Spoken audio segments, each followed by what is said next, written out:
The first test in the race for the White House is underway in frigid Iowa today. In a year where each of the two major political parties have clearly defined front-runners, there are still some interesting takeaways from these early contests. Political reporter Rick Albin in studio tonight with a look at that race in Iowa and another early primary here in Michigan. Rick? Yeah, Sue and Brian, we'll get to Michigan's contest in just a moment, but first in Iowa. Today, Iowans are doing what they have done for decades. They become the first people in the country to weigh on who they think should be the president of the United States.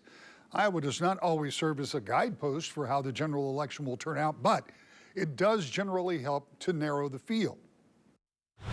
But what about this field of candidates? For Democrats, a new system of voting by mail will delay the results until early March, but as an incumbent, hey, how are you? President Joe Biden is clearly the front runner. For Republicans, it appears to be a race for second, with Donald Trump leading in two polls released yesterday over both his major rivals, Nikki Haley and Ron DeSantis, by wide margins. In the Emerson poll, Trump is up by 34 points, and in the NBC Des Moines Register survey, he leads by 28. But it's the undercard that may matter. If Haley should beat DeSantis, it could give her momentum heading into New Hampshire, where the Real Clear Politics average shows her polling about 14 points behind Trump.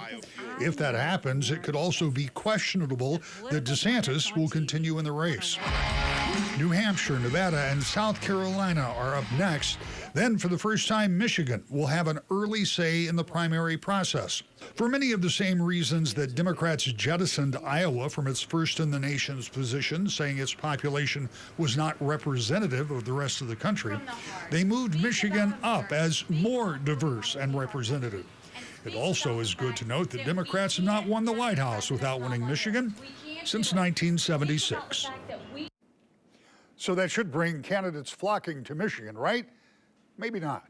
When Democrats in the House and Senate voted to move the primary date to February 27th, it meant both parties' primaries would move forward. But the national GOP rules don't allow for states to jump forward.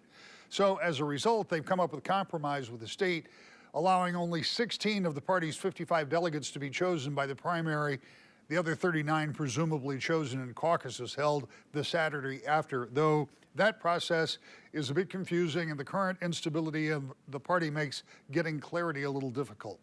Caucuses are thought to favor Donald Trump given his grassroots support. By the time Michigan's primary rolls around, the Republican field may be smaller, narrowed by the first four contests. And since the prize on primary day is relatively small, GOP candidates may opt to spend their time and money elsewhere. We know President Biden is planning a visit, and it seems likely that former President Trump and maybe at least one other remaining Republican could venture into the state. But Michigan's primary may not get the full attention that some had hoped it would. Moving forward, however, it may bring that kind of attention. And coming up, why one notable Democrat thinks that will change in the coming years. You'll hear from them at 6. Sue?